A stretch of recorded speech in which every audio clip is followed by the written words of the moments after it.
Bien, muy buenas tardes y bienvenidos a Casa Árabe, a este nuevo curso del otoño que, pues digamos, como todos los años, arranca como con fuerza, con una conferencia que tiene que ver con la actualidad. En este caso, pues es el 20º aniversario del 11S y esta conferencia tiene como título a 20 años del 11S, misiones incumplidas. Hablaremos sin duda de muchas cosas y de esta sensación de una tarea o varias tareas que se habían planteado con este cataclismo, digamos, internacional y que no se han cumplido a 20 años de ese 11 de septiembre de 2001. Antes de empezar, quisiera simplemente pediros que conservéis la mascarilla. Nosotros así lo haremos mientras no hagamos uso del micrófono. Cuando os demos también el turno de preguntas al final en el debate, os pediremos que sigáis conservando la mascarilla, pues simplemente por la seguridad de todas y de todos. Comentaros que estamos también emitiendo esta conferencia en directo por el canal YouTube de Casa Árabe, así que al final también recogeremos preguntas tanto de los que están en sala presencialmente como de los que están siguiéndonos a través de nuestro canal de YouTube. Y bueno, agradecer a todos los que estáis aquí. Dice el dicho que en martes ni te cases ni te embarques. Y pues agradecemos que hagáis hecho este esfuerzo. Martes también fue ese 11 de septiembre de 2001, con aquel cielo azul que se tiñó de negro en Manhattan, un día en el que se le llamó en inglés ese cielo tan azul y tan claro, severe clear, que significa como una especie de transparencia extrema o severa, algo como bastante ominoso si pensamos en lo que sucedió. Esa irrupción del terrorismo en las pantallas de todo el mundo, en directo, a todo color, con lujo de detalles. Yo creo que es el atentado que ha marcado el imaginario de todos nosotros, incluso si éramos algunos de vosotros quizás muy jóvenes o estabais casi naciendo, pero este atentado de las Torres Gemelas y también del Pentágono, se nos olvida siempre, ¿no?, que también hubo otro atentado en Washington, implicó un cambio de paradigma a nivel de la seguridad, a nivel de las guerras asimétricas. Creo que es justamente el gran ejemplo de cómo las guerras han cambiado, que no son ya entre estados, ¿no?, pero también a nivel de la comunicación, a nivel de la propaganda, por supuesto, de los extremismos y de las armas, ¿no?, también de los lobos solitarios, de cómo se usan estas armas, también de las alianzas internacionales, cómo se han también hecho y deshecho, y de estos nuevos actores no estatales que hay que tomar en cuenta ahora en la geopolítica mundial. 2 décadas han pasado, hemos visto muchas más imágenes de destrucción, de Nueva York a Kabul, de Bagdad a Alepo, a París también, a Estambul, a Trípoli, en fin. De nuevo regresan las cámaras a Kabul, como hemos visto hace escasos días, donde el movimiento Daesh, Estado Islámico, se expande, mientras el talibán o los talibanes retoman o han retomado el poder, aprovechando la retirada de las fuerzas occidentales o de la OTAN. Esta guerra contra el terror, entre comillas, que lanzó el presidente de Estados Unidos en su momento, George W. Bush, así como las políticas que han seguido sus sucesores, han provocado una multiplicidad de nuevos conflictos sin resolver, que desde luego afectan la región que ocupa a esta casa, Oriente Medio y África del Norte, pero incluso más allá. Hablaremos también de otras regiones, como puede ser el Sahel y desde luego pues Asia Central, que es donde el conflicto afgano está ahora mismo nuevamente incendiando la región, ¿no? Los pueblos también se nos olvida que son finalmente los que más sufren. Pensemos en los iraquíes, los afganos, los sirios también, los libios hoy en mismo.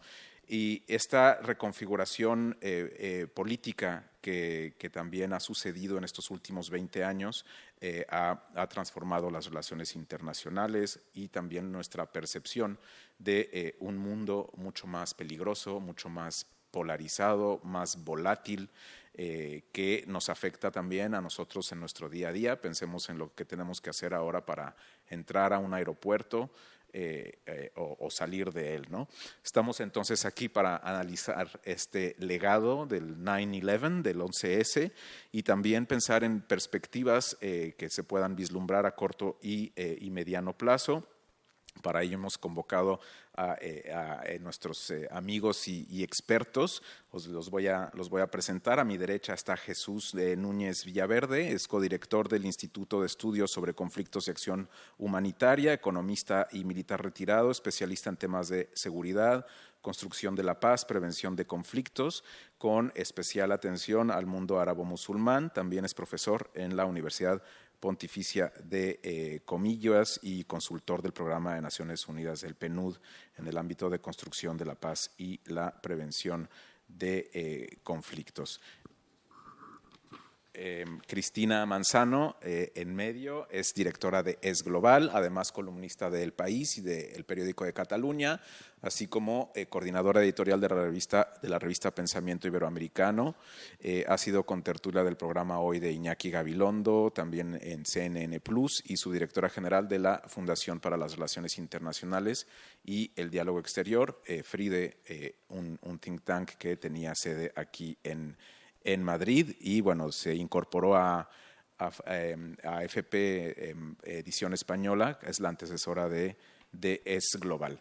Y a mi derecha del todo está nuestro amigo también Bara Mikhail, profesor asociado y director del Programa de Ciencias Políticas y Relaciones Internacionales de la Universidad de San Luis en Madrid. Es el director fundador de Strategia Consulting, una red de expertos centrada en la región de Oriente Medio y África del Norte. También fue investigador principal sobre Oriente Medio y África del Norte y cuestiones del agua en el Instituto de Relaciones Internacionales y Estrategia en París, y investigador principal sobre cuestiones de Oriente Medio y África del Norte en FRIDE en Madrid. Bienvenidos a los tres. Vamos a hacer una serie de, digamos, una división en bloques para tratar de desentrañar un poco este hecho, que es por qué sucedió el 11 de septiembre. Estábamos en 2001 terminando un contexto de fin de la Guerra Fría. Habíamos visto esas imágenes de la caída del muro de Berlín. Mucha gente estaba, digamos, pensando en que esta bipolaridad había terminado y vivíamos una nueva era quizás de mayor paz, por lo menos también de cierta estabilidad. Y por lo menos Moscú y Washington ya nos estaban atacando a la yugular, pero de pronto irrumpe este país muy, muy alejado de Nueva York, Afganistán. No sé muy bien cómo explicar la relación de Afganistán, porque es lo que después hacia donde se dirigen los ataques, la respuesta de Estados Unidos. Entonces, no sé si quieres comenzar, Jesús, explicando desde tu punto de vista cómo o por qué sucede, cómo llegamos al 11 de septiembre de 2001. Gracias, Karim, y gracias por la invitación a esta sesión y con tan buena compañía. Claro, sin remontarnos a Adán y Eva, porque todo puede llevarnos hacia atrás a otra circunstancia que acabó generando lo que luego vino a continuación, evidentemente lo que podemos tener en cuenta es que efectivamente el 11S no nace de la nada, viene de un proceso que nos puede situar, para no irnos, ya digo, más atrás, en ese 1979, que es el momento en el que la Unión Soviética en uno de los últimos episodios significativos de la Guerra Fría, acaba tratando de sostener a un gobierno comunista en Kabul, acaba invadiendo y ocupando el país, un proceso que va a durar unos 10 años. Es en ese contexto, con las tropas soviéticas en Afganistán, una casilla del tablero de ajedrez que tanto hoy como sobre todo en aquel momento no tenía ningún valor en sí mismo. Pero en el contexto de Guerra Fría basta que mi adversario, que la Unión Soviética ocupe esa casilla para que Estados Unidos se sienta obligado a reaccionar porque está en juego su hegemonía, su papel de gendarme mundial, etc. Por lo tanto, como no es una casilla muy importante, Estados Unidos no entra con sus tropas en Afganistán, sino que mueve a unos cuantos peones locales y nos aprendimos en aquella época, si recordáis, una palabra, los mujahidín, que tradujimos libremente como los luchadores por la libertad, eran los que van a morir por el yihad, pero como eran de los nuestros, le pusimos un nombre bonito, atractivo, y ahí empezamos a jugar con fuego, pensando que eres lo suficientemente inteligente para dominar ese fuego siempre a tu favor y en contra de tus adversarios, sin darnos cuenta, como ha ocurrido a lo largo del tiempo, de que ese fuego al final te acaba quemando a ti mismo en diferentes ocasiones. Por lo tanto, los mujahidín fueron, en definitiva, una confluencia muy heterogénea de, por un lado, afganos que tratan de actuar contra esa ocupación y de árabes de muy diferentes países, jóvenes árabes que abiertamente, no a escondidas, no tratando de entrar camuflados por ningún lado, sino con oficinas de reclutamiento en muchos países árabes, se apuntan a lo que entienden como un yihad, como una lucha contra el infiel, en este caso el infiel comunista, y que se apuntan, entre ellos un tal Osama Bin Laden, que como tantos otros se apunta a esa aventura. Tenemos, por lo tanto, ahí el germen de individuos que adquieren experiencia de combate, que han sido instruidos, reclutados, armados y financiados por una confluencia de Pakistán, Estados Unidos y Arabia Saudí principalmente, y que van a ser utilizados como carne de cañón para hacer la vida insoportable a los soviéticos. Y lo consiguen, y en el 89 la Unión Soviética se ve obligada a retirarse de Afganistán, y ahí quedan algunos que vuelven a sus países de origen y van a ser el germen de la creación de grupos yihadistas, el Grupo Combatiente Islámico marroquí, el Grupo Combatiente Islámico libio y así tantos otros. Otros se desactivan y otros se apuntan a otros escenarios de combate que se van reproduciendo en la zona. Afganistán queda olvidado, si recordamos aquella época en el año 89, ya digo, la casilla de ajedrez no tiene mucho valor, hasta que en el contexto de los primeros años 90 se empieza a pensar que Afganistán puede ser un buen territorio de tránsito para sacar el petróleo y el gas de las zonas del Asia Central hacia Pakistán, digamos uno de los nuestros, para no tener que pasar por Irán, para no tener que depender más de Rusia, y por lo tanto se pone en juego otra vez la misma dinámica, en este caso con una nueva palabra, los talibán, los estudiantes de la religión, fundamentalmente jóvenes afganos, que habían encontrado acomodo al otro lado de la frontera, básicamente en Pakistán, y que vuelven a ser encuadrados, instruidos, financiados y armados por Pakistán en primera instancia y con Washington detrás. Claro, ahí vamos a tener ya un régimen talibán que en el año 96 se instaura y un tal Osama Bin Laden, por no detenerme mucho en detalle, que había sido expulsado de Arabia Saudí y se va a Sudán y que desde Sudán la administración Clinton hace unos cuantos bombardeos que le da a entender al régimen sudanés que ese individuo hay que deshacerse de él y por lo tanto tenemos a Osama Bin Laden que vuelve al escenario original, a Afganistán, donde los talibán lo acogen y hay una alianza clara. Incluso recordaréis, Osama Bin Laden se casa con una de las hijas del mulá Omar, en fin, todo encaja para tener allí una alianza que constituye en definitiva lo que luego conocemos ya como Al-Qaeda, que en el año 93 hace su presentación en sociedad poniendo 200 kilos de explosivo en un parking de una de las Torres Gemelas, por lo tanto mucho antes del año 2001. Bueno, pues es esa Al-Qaeda la que van tomando capacidad para ir generando franquicias en diferentes lugares y la que, en una jugada desde mi punto de vista maestra de Osama Bin Laden, acaba empantanando a Estados Unidos con la invasión y ocupación que se produce en octubre del año 2001, apenas 3 semanas después de los atentados del 11 de septiembre. Osama Bin Laden es el que con ese golpe contra las Torres Gemelas y el Pentágono, acaba provocando una sobrereacción estadounidense que lleva a una invasión militar en masa. Y ya te tengo aquí, ya estás en un territorio que yo conozco mejor que tú, invasor, y lo vas a pasar muy mal. Porque dentro de la planificación de un Osama Bin Laden está el conseguir que definitivamente desaparezca la presencia occidental, empezando por Estados Unidos, en territorios de ese mundo árabo-musulmán que ellos quieren dominar con arreglo a su visión. Creo que, por lo tanto, eso explica en cierta medida, y faltan otros datos seguro, explica en cierta medida el contexto con el que se llega al 11 de septiembre.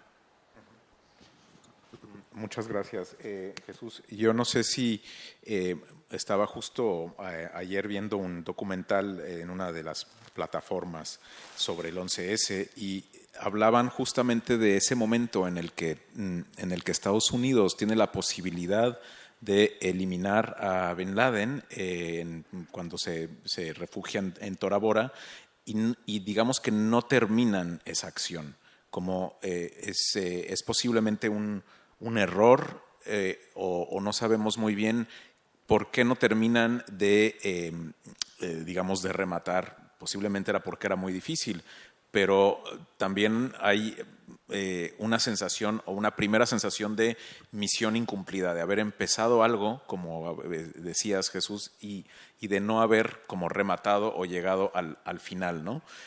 Yo no sé, para ti habló Jesús ahora de digamos, la participación de varios de estos árabes. Desde luego hablaremos por algo también nos interesa aquí en intentar desenmarañar por qué Afganistán y los países árabes y el mundo árabe están vinculados de alguna forma, ¿no? Más allá de Bin Laden.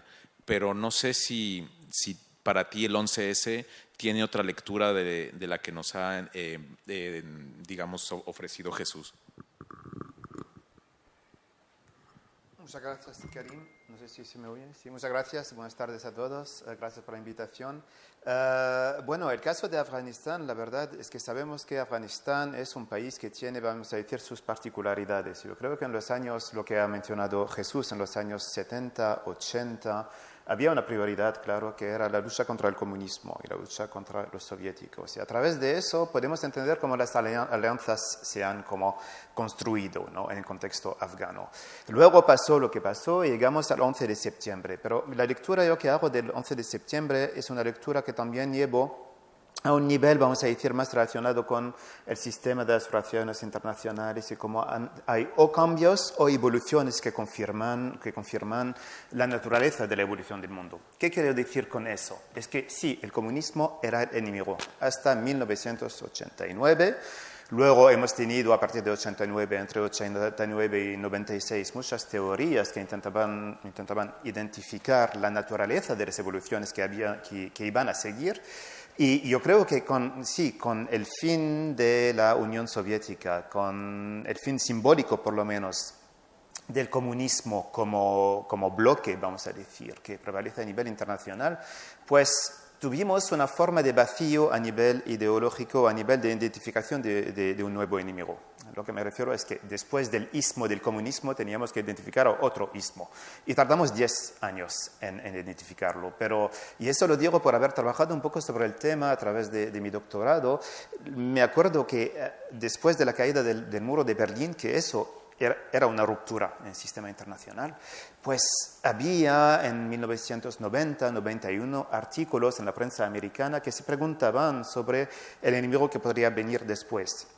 Y la palabra islamismo ha sido utilizada en aquella época. Pero bueno, el mundo era lo que era y yo creo que el primer cambio que tuvimos, la primera evolución importante que tuvimos en aquella época era más la guerra del Golfo de 91, donde sabíamos que sí, Bin Laden ya era un enemigo, pero al mismo tiempo había otras perspectivas, vamos a decir, que estaban puestas ahí.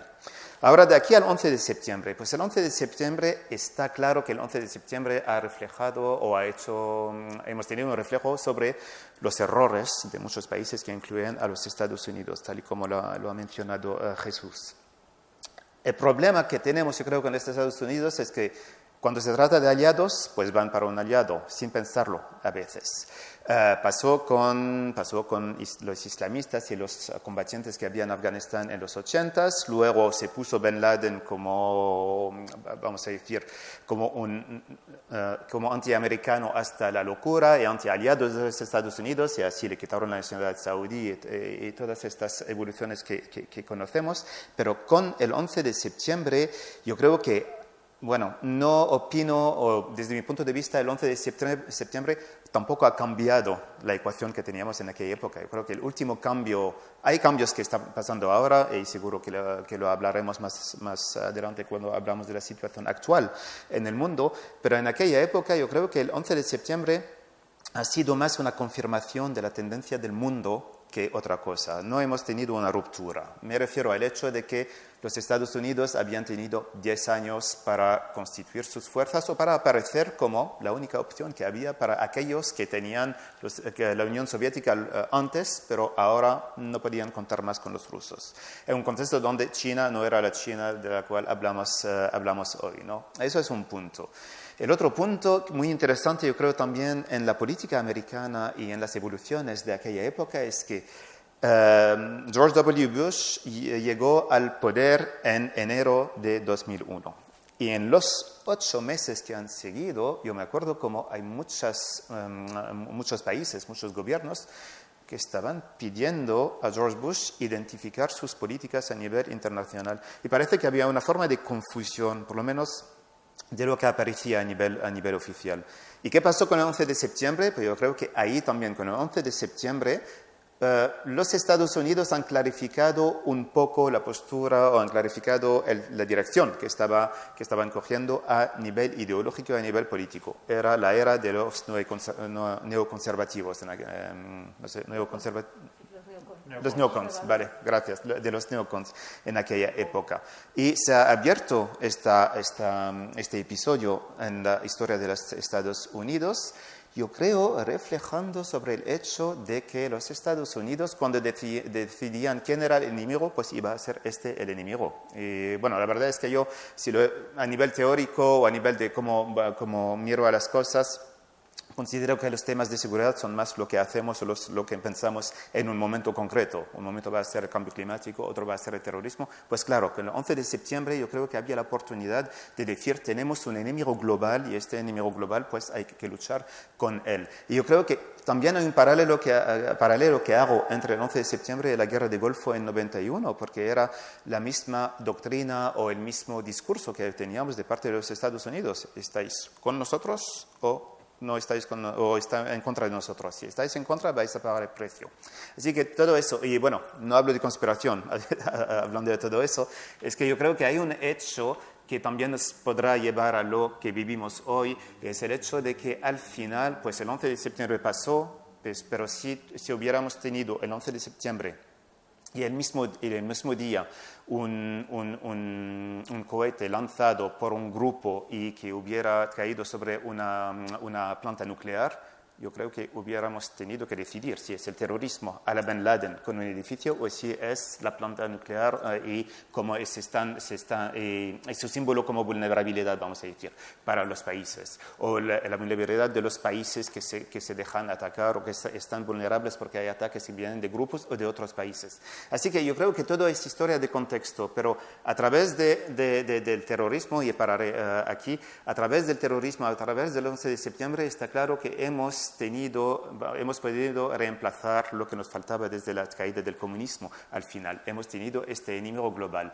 Y una cosa interesante que tenemos hoy es que, claro, estamos celebrando los 20 años, que es un triste aniversario, claro, pero los 20 años del 11S, y esta celebración viene con los movimientos o con la retirada americana de Afganistán, y dentro de eso yo creo que simbólicamente eso significa que igual estamos llegando a punto de vista simbólico al final de un ciclo tal y como se ha definido o determinado en cuanto a los asuntos relacionados con las prioridades o la seguridad internacional. ¿Está detrás de nosotros el terrorismo? No. vamos a pagar más precio por culpa de grupos terroristas o por lo que provoca también la motivación de los grupos terroristas, pues claro que vamos a seguir así. Eso no quita importancia al terrorismo, claro, pero yo creo que lo que pasa también es que estamos yendo de ciclos en ciclos y no me olvido del hecho de que sí, los intereses políticos también intervienen en eso y por eso tenemos, vamos a decir, un condicionamiento que también depende de la coyuntura que tenemos a nivel internacional.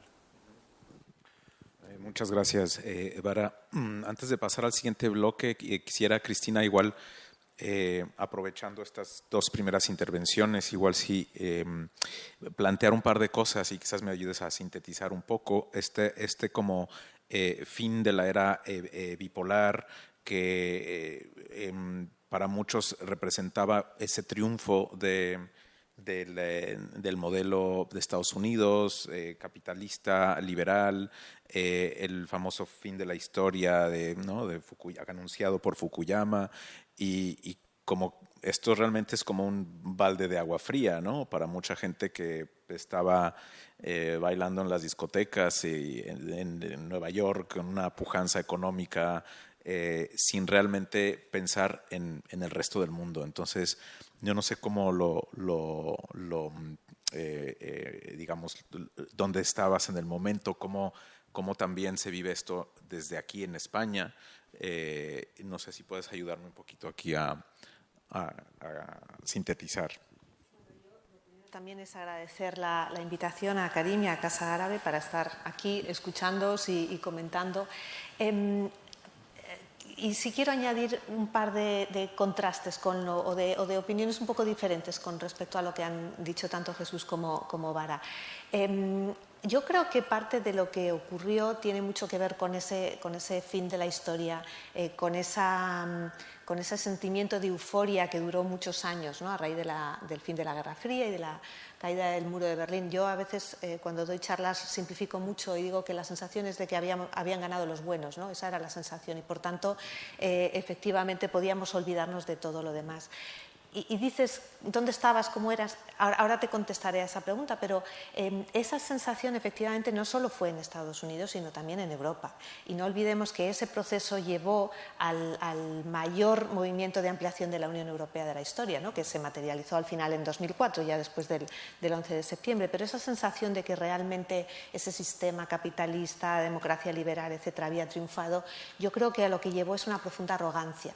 Estados Unidos ya venía con la arrogancia puesta, forma parte de su ADN en los últimos siglos, ¿no? Casi desde su formación. Pero yo creo que esa arrogancia le impidió ver muchas de las señales que ya estaban ahí. Y de hecho, una de las cosas que se ha puesto más de manifiesto en todo este tiempo son los tremendos fallos de inteligencia que llevaron a no querer reaccionar. Hay a veces está la inteligencia y a veces están las decisiones políticas, ¿no? Has mencionado lo de Sudán y el por qué no acabar con Bin Laden antes. Igual que por qué no invadió Irak Bush padre cuando tuvo la oportunidad, ¿no? Él dijo, por no desatar más la caja de los truenos. O sea, yo sabía que Kuwait lo podía controlar, pero si ya me metía en Irak íbamos a desatar lo que luego su hijo desató. Pero esos fallos de inteligencia que tenían que ver con unas estructuras anquilosadas de la forma de recopilar información, etcétera, también tienen que ver con la arrogancia, ¿no? De nosotros tenemos esas capacidades. Hace varios años había un analista estadounidense que se planteaba por qué no estaban sabiendo leer a Rusia, por qué se les estaba escapando todo lo que estaba pasando con Putin y con todos los desarrollos. Y su conclusión es que a raíz de la caída del muro de Berlín y a raíz de esta victoria supuestamente occidental, Estados Unidos había desmantelado en buena medida su capacidad de conocimiento, no ya de inteligencia, de conocimiento, de investigación, de reflexión sobre lo que era Rusia y lo que representaba Rusia. Y de alguna manera eso pasaba también con todo lo que tenía que ver con el Islam, por supuesto con Afganistán, etcétera, etcétera. Pensaban que no lo necesitaban, ¿no? Pero cuando digo que quería añadir dos puntos, si no de discrepancia, por lo menos para también continuar la conversación, con respecto a lo que decías, Jesús, de si Bin Laden consiguió su propósito de empantanar a Estados Unidos en Afganistán. Estaba leyendo estos días un artículo de un investigador y experto estadounidense que ha estado rastreando en los últimos años la documentación que salió de Abbottabad, el asesinato de Bin Laden y de todo lo que recopilaron allí, ¿no? En donde no está claro que ese fuera su propósito.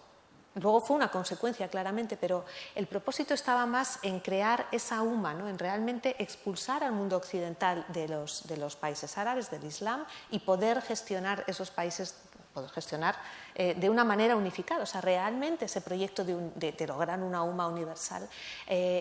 Y parece ser que Bin Laden lo que esperaba no es que Estados Unidos se lanzara a la guerra, sino que la población de Estados Unidos saliera a la calle a decir basta ya, tenemos que irnos de aquí, ¿no? Y que se retiraran de ese mundo árabe. Entonces, bueno, ahí hay un elemento que habrá que explorar más. Justo ahora Biden también ha dicho que se puede acceder a nuevos documentos que estaban clasificados, con lo cual vamos a conocer mucho más de lo que pasó esos días, ¿no?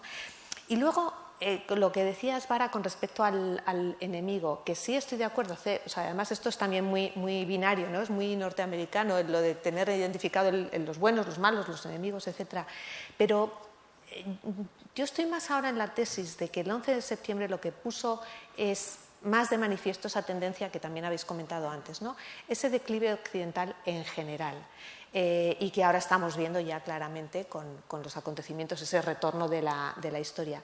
Porque de hecho hubo un primer momento de todos en bloque, que fue el permitir la invasión de Afganistán y la misión de la OTAN, etcétera, etcétera, pero luego ya enseguida empezamos a ver fisuras, y cuando Estados Unidos invade Irak, ya ahí los propios aliados occidentales empiezan a mostrar reticencias.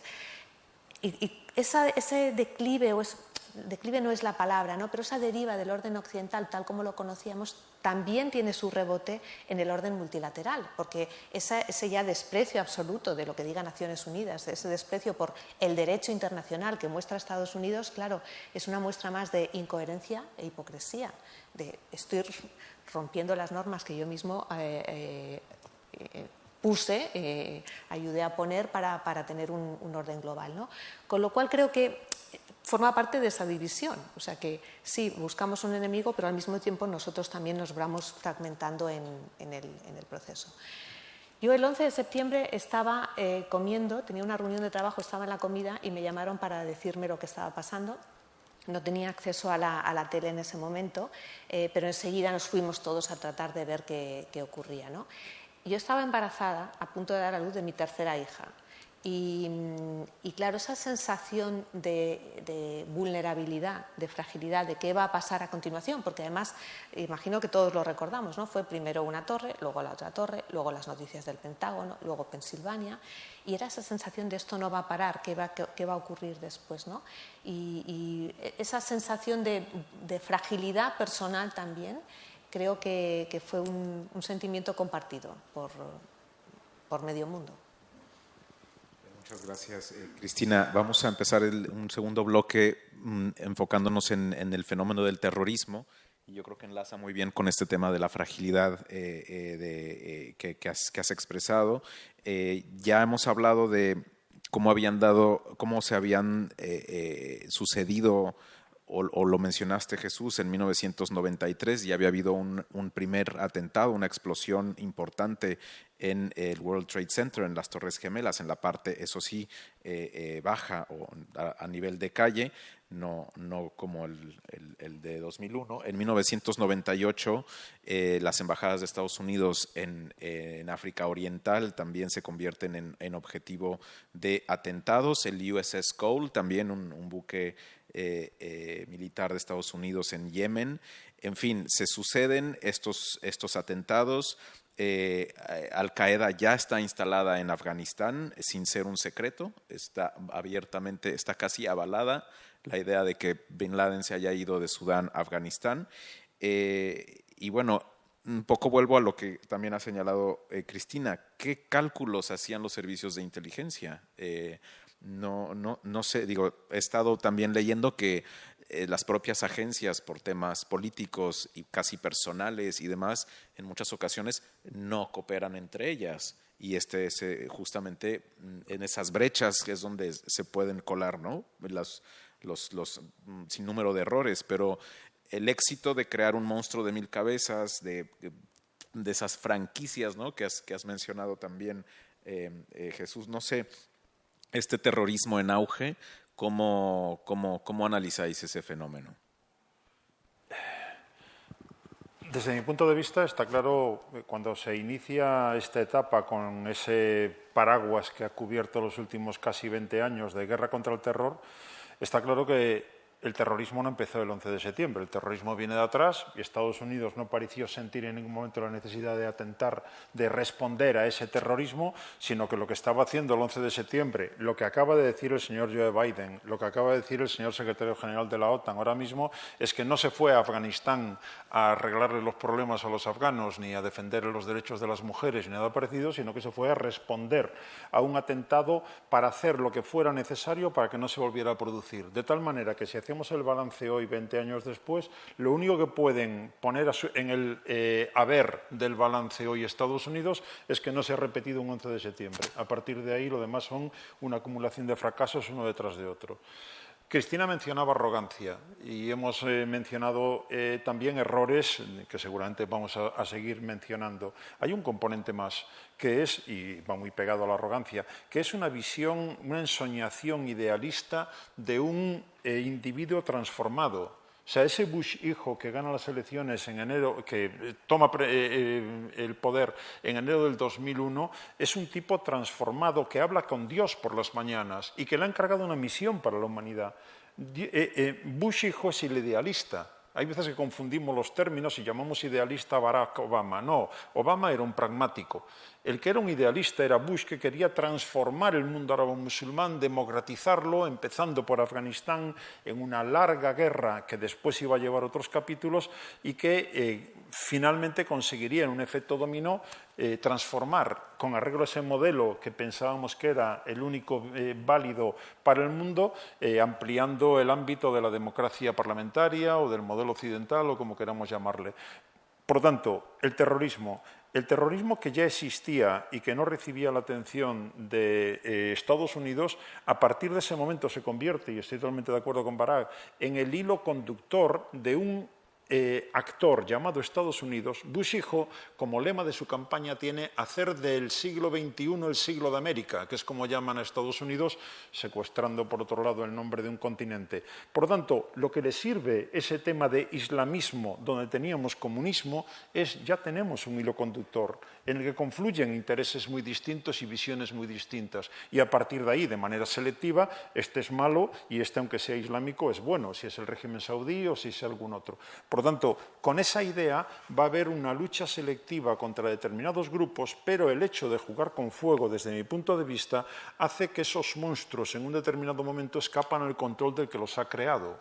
Igual que Saddam Hussein fue nuestro socio cuando nos interesó, en un momento determinado, el pequeño monstruo toma conciencia de su poder y tiene su propia agenda, que es Kuwait y que es las monarquías corruptas del Golfo. Y se nos escapa y, por lo tanto, hay que echarlo abajo en algún momento. Pues lo mismo ocurre con los mujahidín, lo mismo ocurre con los talibán más tarde, de tal forma que los talibán, que fueron nuestros aliados, ahora los demonizamos y son malos. Y ahora, a partir de ahora, estamos otra vez en un ejercicio de limpieza de la cara de los talibán, no son tan malos, talibán 2.0, y los malos son los de Wilayat Khorasan, que es la filial de Daesh en Afganistán. Es el mismo juego. Y por lo tanto, lo que se acumulan son errores que, añadidos a los que ya hemos comentado, para mí uno de los fundamentales, repetido en el Sahel africano y en tantos otros lugares, es establecer estrategias de respuesta a una amenaza como es el terrorismo que son de naturaleza estrictamente militar. Y si sabemos claramente que el terrorismo no se termina, no hay solución contra la amenaza del terrorismo por vía militar, pues si tú lo que haces es empeñarte solamente en activar mecanismos militares, por muy bien que lo hagan, no pueden resolver el problema que representa el terrorismo. Si no contemplas el componente social, político, económico, cultural, histórico, etcétera, pues ya digo, cuando uno ha tenido la experiencia de estar en Afganistán y ver que se hablara de lo que se hablara, nos contaran lo que nos contaran, visitáramos el lugar del país que visitáramos, todo se veía a través del cristal militar, pues tú sabes que la educación tiene su propia dinámica, tú sabes que el tema de los derechos humanos tiene su propia dinámica. Si todo se hace a través del tema militar, lo único que puedes hacer en el mejor de los casos, y es el reflejo de estos 20 años, en el mejor de los casos es ganar algo de tiempo. Eliminas a Bin Laden, pero el monstruo ya está creado. Eliminas a Abu Bakr al-Baghdadi, pero Daesh ya está creado. Y así uno detrás de otro puedes ganar algo de tiempo hasta que se recompone el grupo y vuelve otra vez a plantear la amenaza. Por lo tanto, hoy la amenaza del terrorismo no es menor de la que había, tampoco es mayor. Ha habido un gran sobredimensionamiento de la amenaza del terrorismo como amenaza. Y lo que creo que corrige Obama, en parte lo formula, pero no lo llega a llevar a la práctica, y en esa misma línea entra Trump y en esa misma línea entra Biden, es a ver si conseguimos salirnos del pantano en el que nos ha metido Bush hijo, en un sitio donde no tenemos intereses vitales en juego, porque hay una tal Rusia y una tal China que sí que nos plantean desafíos que afectan a los intereses vitales de un hegemón mundial. Y por lo tanto, en lo que estamos ahora, y ahí podemos debatir casi sin acabar, en ningún momento yo creo que en lo que estamos no es en el fin de Estados Unidos como hegemón, estamos en una reconfiguración estadounidense para poder mantener su hegemonía atendiendo a aquellos actores que más problemas le pueden crear, que no son Al-Qaeda, que no son Daesh, son China y Rusia, fundamentalmente. Creo que por ahí podemos entender un poco más lo que ha ocurrido y en estas últimas semanas también. Volviendo al fenómeno del terrorismo, hay quien lo define como una forma de violencia extrema que busca obtener resultados o efectos políticos. Y en muchos de estos casos se ha cumplido. No sé, Vara, ¿tú qué lectura tienes del fenómeno terrorista y cómo se ha fortalecido en los últimos 20 años o perfeccionado posiblemente, ¿no? Porque desde luego que el fenómeno ha evolucionado mucho desde, digamos, sus primeras manifestaciones y por supuesto que existen además manifestaciones más pequeñas del terrorismo, pero estamos ya hablando de un terrorismo de escala global, ¿no? Bueno, sí, para empezar, yo creo que el terrorismo no es nada reciente, por supuesto, no nació con el 11S, sino que es un fenómeno que ha prevalecido a nivel de la historia en general. Me refiero que desde el principio, cuando cualquier entidad política, institucional, ha tenido rebeldes que estaban luchando en contra de ella, eran los terroristas. Y lo que sabemos y lo que podemos todavía ver hoy es que, claro, hablamos de Al-Qaeda o del Estado Islámico, bueno, decimos formaciones terroristas. Además, tenemos resoluciones de la ONU que indican claramente que no son grupos muy recomendables, sino que son grupos que, de hecho, no podemos aceptar como grupos, vamos a decir, legítimos a la hora de querer seguridad, de querer, vamos a decir, componer con gente con quien se puede hablar. Pero al mismo tiempo, ¿qué decimos a la gente que está sin formar parte del Estado Islámico o de la Al-Qaeda, pero que entienden a la postura de Al-Qaeda o de ISIS, o que igual quieren apoyar o por lo menos tener como un apoyo moral hacia estas organizaciones? No van a decir somos terroristas, vamos a decir somos resistentes, vamos a decir. Y eso es un dilema de siempre. Cuando lo sabemos bien a través, por ejemplo, de un ejemplo como la Segunda Guerra Mundial y los que lucharon contra los nazis desde Francia, por ejemplo, pues no eran en el buen bando desde el punto de vista institucional, desde el punto de vista de los nazis o de sus aliados en Francia a nivel gubernamental, pero ellos sí se sabían o se creían en el buen sentido. Es con la historia que hemos cambiado la lectura que tenemos de este fenómeno. Así es que eso es complica un poco el tema. ¿Por qué? Porque al mismo tiempo no tenemos una definición exacta de terrorismo. Tenemos categorías. Ahora, si miramos a la lista de las organizaciones terroristas a nivel europeo, pues tenemos identificados a unos grupos que consideramos que hay que castigarlos y hay que tomar medidas en contra de ellos. Pero esta lista no se parece en todo a lo que tenemos en los Estados Unidos, donde yo creo que es en el año 77 o 79 que empezaron los Estados Unidos con una lista de organizaciones extranjeras terroristas. Pues esta lista evoluciona de año en año. Hay unos que entran, unos que salen, vamos a decir, es una lista flexible, pero al mismo tiempo la tendencia que hemos tenido a partir de 2001 es que la mayoría de las organizaciones que han puesto en esta lista han sido organizaciones islamistas, islamistas en la denominación o islamistas en la actuación. Y para variar un poco, para decir, tampoco estamos solo en contra de los que se parecen a Ben Laden o que se parecen a Al-Qaeda, también pusieron unos movimientos violentos izquierdistas o unos movimientos palestinos laicos, pero al mismo tiempo que están en una lucha violenta. Lo que quiero decir con eso es que, claro, que si queremos hablar de categoría de terrorismo, pues hay muchos criterios. Y eso me lleva a otro punto, que es el hecho de que con el 11 de septiembre hay países que se han despertado diciendo, pues cuando lo miramos, tampoco tenemos leyes contra el terrorismo. Tenemos leyes penales, tenemos leyes criminales, pero un país como Australia, por ejemplo, no tenía nada contra el terrorismo. El 11 de septiembre ha sido una oportunidad también para decir, pues vamos a desarrollar estas medidas, estos instrumentos que nos van a permitir también tratar con este tema y también crear leyes de excepción, que también eso yo creo que es algo que ha venido de manera muy fácil con el 11 de septiembre. Vivimos en un estado de excepción constante. Había estados de excepción antes. Un ejemplo que siempre doy a mis estudiantes es el caso de Francia. En realidad, desde el año 1995, Francia vive en estado de excepción, porque hay una legislación que se puede activar en caso de ataque o en caso de vulnerabilidad a nivel de seguridad. Pero con el 11 de septiembre hemos sistematizado esta práctica. Yo creo que lo que mencionabas en la introducción, Karim, en cuanto al hecho de que cuando viajamos ahora, pues no viajamos como era antes. Lo que creo que Amin Maalouf decía también aquí, el hecho de que pues ahora dejamos nuestros zapatos y pasamos antes de embarcar el avión y lo decimos sin decir nada. Pues todo eso es una realidad que tampoco era tan fácil, vamos a decir, ponerlo antes del 11 de septiembre. Así que todo eso también tiene su importancia. Por último, yo tengo todas mis reservas hacia el gobierno chino, pero que hay que decir que una cosa muy interesante que hay en China es la ley sobre el terrorismo que han desarrollado en 2015. Yo creo que es una de las más completas que podemos ver, porque han planteado un montón de situaciones, un montón de descripciones donde uno se dice, si estoy buscando a las normas y a sus excepciones, pues en el caso de la ley antiterrorismo de China hay muchas cosas que creo que muchos otros países estaban buscando. Pero volvemos al mismo. Para China, en esta ley también caben los uigures, por ejemplo, porque estamos en un tema también donde cada uno quiere utilizar el tema del terrorismo y el tema de la vulnerabilidad a nivel de seguridad para también servir sus propios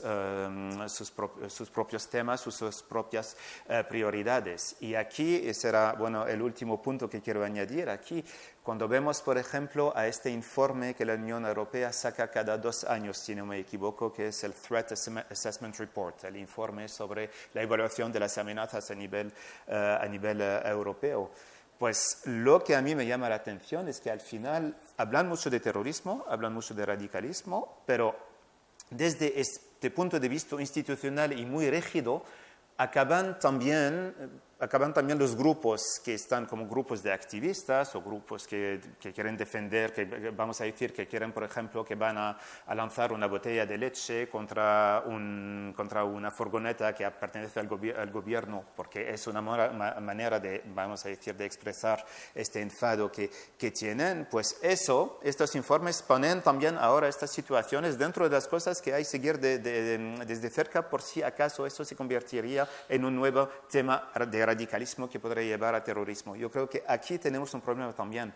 es que estamos exagerando a todo y estamos también utilizando situaciones que pueden ser situaciones de expresión legítima a nivel ciudadano para decir, ojo, igual aquí también hay una cosa que no podemos aceptar porque podríamos volver a una situación mucho más complicada, mucho más peligrosa, donde el riesgo sería para el gobierno. Pues claro que hay un riesgo para el gobierno, pero en cambio el problema, y ya aquí no hablo de China, sino hablo de también los gobiernos europeos occidentales en general, es que bajo esta amenaza constante, pues lo que estamos haciendo es que estamos como copiando, o vamos a decir, más que copiando, estamos permitiendo al aparato judicial que tenemos sobre el terrorismo, pues inspirar un poco las prácticas que tenemos a la hora de actuar en la calle.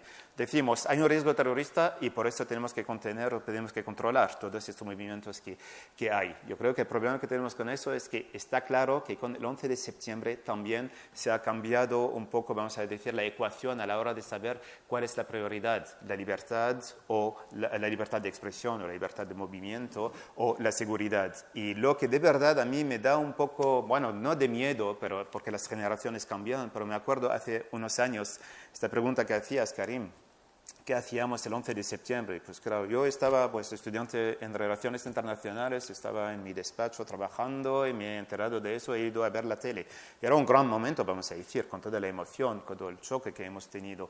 Pero hace unos años, pues eso, yo estaba diciendo a mis estudiantes, pues todo el mundo se recuerda de lo que estaba haciendo el 11 de septiembre. Pues no, como lo has mencionado, no, cuando tenían 3 años no saben lo que estaban haciendo, claro. Pero a pesar de eso, era un momento fundamental y lo que llama mi atención es que la generación justo antes, la generación que todavía dice, pues me acuerdo de lo que estaba haciendo a pesar de ser un niño o una niña, pues esta generación todavía decía, pues al final yo prefiero mi libertad a cualquier otra cosa. Que me digas que el gobierno está mirando a mi teléfono en este momento, eso no me pone cómodo. La generación de ahora ha cambiado ya. Dicen, yo no tengo nada que esconder, así que vengan a ver. Pero no lo veo como una señal positiva a nivel de evoluciones democráticas tampoco. Y con eso yo creo que lamentablemente con el 11 de septiembre también, y con también la importancia de las emociones que viene a nivel del ciudadano, a nivel del ser humano de manera general, Twitter, Facebook, la influencia que tienen, pues con eso lamentablemente yo creo que el sentido democrático que se portaba mucho mejor antes, yo creo que se ha debilitado un poco, no por culpa de los ciudadanos, sino también porque los gobiernos, muchos gobiernos por lo menos, supieron cómo aprovecharse de este momento. Evidentemente, sin idealizar ningún tiempo pasado que no fue mejor, sin idealizar ningún tiempo pasado, es obvio desde mi punto de vista que para sociedades democráticas, ese delicadísimo equilibrio entre seguridad y libertad, queremos el máximo de seguridad y queremos el máximo de libertad. Pero es muy fácil, bajo el impacto de un 11 de septiembre y de Barcelona y de Niza y de Berlín y de tantos otros, en sociedades occidentales, europeas, más concretamente, jugar a favor de voy a recortar tu libertad porque te voy a dar más seguridad. De tal manera que yo creo que estamos sufriendo, como un efecto más de estos 20 años, un claro recorte del marco de derechos y libertades que nos define como sociedades democráticas. Es una derrota frente al terrorismo el que estemos quitándonos los zapatos para pasar ese arco y tantas otras cosas. Por lo tanto, pero no es un efecto colateral, es un efecto buscado.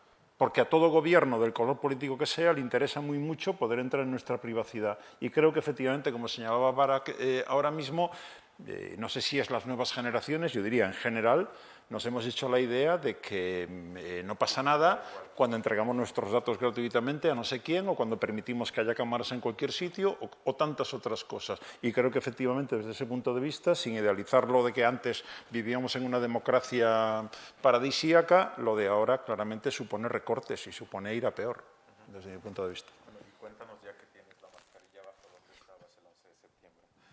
Pues preparándome para ir a clase y obviamente interrumpiendo todo para ver aquellas imágenes porque el impacto es inmediato, o sea, no hay nada que hayamos... Recordad que lo anterior que habíamos visto en televisión era imágenes con la pantalla en negro y rayitas en verde que iban para uno y para otro que nos decían que eran misiles en la guerra del 91, en la Segunda Guerra del Golfo. Es lo primero que vimos de una guerra en directo, digamos, pero de aquello pantalla negra con rayitas verdes que iban para aquí y para allá a lo del 11S es un cambio totalmente espectacular, claro. y, por lo tanto, bajo ese impacto durante mucho tiempo, entendiendo, y me sumo a lo que decía Cristina, vulnerabilidad. O sea, esto cuando para y qué defensa tenemos frente a eso.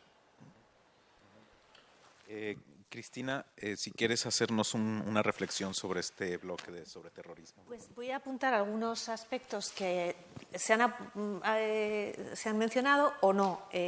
No nos va a dar tiempo para seguir profundizando mucho, pero creo que también son algunas consecuencias de todo este proceso, ¿no? El primero es siempre recordar que el mayor número de víctimas del terrorismo islamista son musulmanes. Y esto parece que se nos sigue olvidando continuamente, ¿no? Sí, el 11 de septiembre fue brutal, 3.000 personas, todo lo que queramos, en directo, pero el goteo que ha habido desde entonces, una de las consecuencias precisamente de ese terrorismo de Al-Qaeda ha sido sí, generar franquicias, a veces buscadas, a veces no buscadas por el propio Al-Qaeda, ha sido dar paso a la aparición y consolidación durante un tiempo de Daesh, etcétera, etcétera, pero también ha sido abrir esa caja de Pandora de las rivalidades entre las diferentes facciones musulmanas. Entonces, eso es lo primero, ¿quiénes han sido las víctimas? Luego también la cuestión de alguna manera de la desideologización del terrorismo, porque sí, en principio tiene unos objetivos, yo recordaba esto de la UMA ahora mismo, ¿no? Pero en el fondo también se ha convertido en organizaciones criminales ligadas a otro tipo de organizaciones criminales. Ahí posiblemente ahora el ejemplo más claro sea todo lo que está ocurriendo en el Sahel, ¿no? En donde Al-Qaeda, su facción, domina todo el tráfico de personas, de armas, de droga, etcétera, que pasa desde América hasta por África para llegar a Europa, ¿no? Con lo cual, bueno, pues incluso, por supuesto, contraviniendo los preceptos del Islam, ¿no? Que está dicho eso igual que ocurre con el opio y los talibanes, ¿no? En fin, al final son organizaciones que tiran de cualquier tipo de tráfico para sobrevivir. Pero también, aparte de la desideologización, la domesticación de alguna manera. Y hemos visto la evolución de las fórmulas. A ver, lo del 11 de septiembre fue tan impactante porque ¿cómo se te va a ocurrir que nadie va a entrenar a unos pilotos? Por cierto, no hemos hablado de qué tipo de gente hizo los ataques, ¿no? De esta clase media, no eran jóvenes desesperados, era una clase media formada la que pensó y la que llevó a cabo los ataques, pero de ahí hemos pasado al lobo solitario, hemos pasado al tipo que arrasa con un camión, con una furgoneta en calles llenas de gente, etcétera, etcétera, y de ahí esa mayor accesibilidad a las formas de ejercer el terrorismo también ha contribuido más de nuevo a esa nuestra vulnerabilidad, ¿no? Porque cualquiera en potencia, cualquiera que esté, o sea, ese es el discurso que se ha propagado, puede ser nuestro enemigo. Y luego un último elemento más geopolítico, pero también ligado a lo que estabais hablando ahora de las libertades, que coincido totalmente, y es que en un momento dado parecía que de los pocos puntos que podíamos tener en común con Rusia una vez que ya hemos hecho esta evolución, ¿no? Fin de la Guerra Fría, parece que Rusia puede estar ahí alrededor, pero pues con las intervenciones en Kosovo, con la ampliación de la OTAN, etcétera, nos volvemos a separar, Rusia se siente humillada. Cuando exploramos los puntos en donde creemos que podemos coincidir, uno de ellos es el cambio climático, siempre, y otro, más que coincidir, cooperar, y otro ha sido la lucha contra el terrorismo, pero incluso Rusia está buscando, porque Rusia también ha sido golpeada por el terrorismo islamista muy fuertemente, ¿no? Que también a veces eso se nos olvida. Y sin embargo, creo que ahí también estamos perdiendo capacidad, porque Rusia está buscando más la alianza ahora con China, una China que es la que más ha desarrollado esas tecnologías y esas capacidades para supervisar a su propia población, una población que no se ha revelado ni se va a revelar por un Estado supervisor y vigilante, todo lo contrario, se siente seguro, y por tanto ese otro punto también de convergencia en luchar un supuesto terrorismo islamista con los uigures en China, en Rusia, sobre todo por lo que viene de Chechenia, etcétera, pues parece que también se está diluyendo esa capacidad de una mayor colaboración geopolítica en este terreno. Pero no sé si queréis comentar, son muchos puntos, ¿no? Y tú tienes muchos otros puntos, Karim. Más los que vienen del público adelante. por seguir por ese último, es que, claro, partimos de lo que antes decía Vara, no hay definición de terrorismo. Por lo tanto, yo voy a utilizar el sello de terrorismo contra mi enemigo. Y da igual si soy Rusia, China, Estados Unidos, Francia o quien sea. Y luego, desde ese punto de vista, es muy tentador utilizar a alguien que yo sé que te va a crear problemas para crearte problemas. Y, por lo tanto, me hace colaborar con ese grupo al que tú llamas terrorista, pero al que yo voy a llamar luchador por la libertad o lo que sea. Y, por lo tanto, se me hace muy difícil conseguir que haya una cooperación internacional, multilateral, realmente contra esa amenaza que efectivamente no conoce fronteras, que nos afecta a todos de muchas maneras, pero que, ya digo, frente a la posibilidad de utilizar un instrumento más para crear problemas a mi adversario, a mi rival o a mi enemigo, pues se me acaban los acuerdos, por mucho que me esté afectando también a mí. Ya digo, es lo de jugar con fuego y es lo del cortoplacismo que define las relaciones internacionales. Lo que hoy creo, incluso en el buen sentido, lo que hoy veo como una solución a un problema que tengo se me puede acabar convirtiendo en el problema de mañana, pero hoy me sirve, por lo tanto, hoy lo hago y ya veremos mañana qué pasa. Una imagen de este cortoplacismo la tenemos aquí atrás. He elegido algunas imágenes que teníamos disponibles, libres de derechos. Un poco esa también baraja, ¿verdad?, que salió en su momento de objetivos en el corto plazo que Estados Unidos había definido como parte de una estrategia, pero que eran finalmente individuos, ¿no?, que finalmente solo representan quizás la punta del iceberg. Me preocupa esa ley terrorista china, porque además está en chino, ¿no? ¿Verdad? Bueno, qué bueno que hay traducción. Vamos a pasar a... Yo, por cierto, estaba en el 11S, estaba trabajando para la BBC de Londres, y entonces obviamente se convirtió en una auténtica revolución y una maquinaria, todo lo que era la redacción para intentar cubrir esto. Yo, curiosamente, esa semana estaba en un turno en el que tenía que editar un programa musical, entonces sentí que estaba totalmente en el lugar equivocado, ¿no? Pero el grupo presentaba un álbum que se llamaba Everything Must Change y me pareció que, bueno, de algo me tenía yo que agarrar para hacer el programa. Yo quisiera preguntar en el siguiente segmento sobre esta administración Bush-Cheney, ¿no? De hecho, hace unos años salió una película, me pareció muy interesante, que se llamaba Vice, y que se refería al Vice President, pero obviamente jugando con eso, ¿no? Y era realmente tremenda en la forma en la que Dick Cheney llega a apoderarse, bueno, llega a tomar decisiones sumamente importantes y la influencia que tiene sobre el presidente, también los cambios que hacen en la legislación, justamente dando pie al departamento a ampliar digamos, los poderes del departamento de Homeland Security. En fin, es un legado de esta administración Bush-Cheney. Creo yo que es muy importante, pero Baran, en su momento me dijiste, bueno, y de las administraciones sucesivas también, es decir, tampoco hubo un cambio fundamental después con Obama, con Trump y hoy con Biden.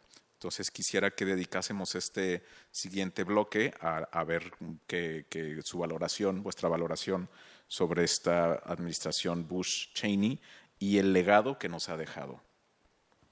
Jesús.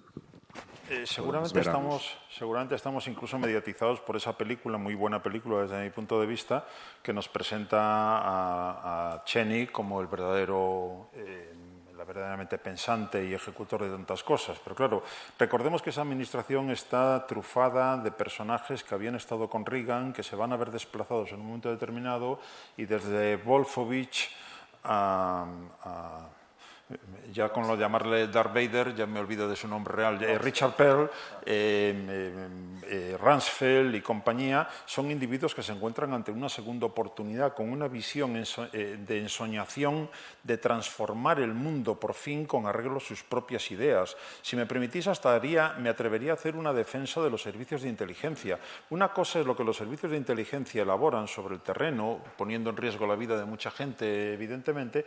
Otra cosa es quien le dice al jefe jefe que las cosas no van por donde el jefe cree que van. Cuando estás en una visión de ese tipo, idealista, voy a transformar el mundo. De tal manera que tenemos muchas señales que nos indican cómo generales que entran en el despacho Oval solamente le dan buenas noticias a Bush. Nadie se atreve a decirle la mala noticia de que aquello no va como se había planificado. Y por lo tanto, desde ese punto de vista podemos ver la fuerza que tiene esa arrogancia que antes mencionaba Cristina y esa visión idealista de transformación del mundo que pasa por encima de cualquier obstáculo concreto que pueda haber en un momento determinado. Y eso, vuelvo a utilizar la misma palabra, empantana a Estados Unidos. Y lo empantana de tal manera que efectivamente las siguientes administraciones siguen por el mal camino. Y, en fin, has puesto antes un ejemplo. Ninguna de las 4 administraciones de las que estamos más o menos hablando ha llevado a cabo tantas ejecuciones extrajudiciales como la de Obama.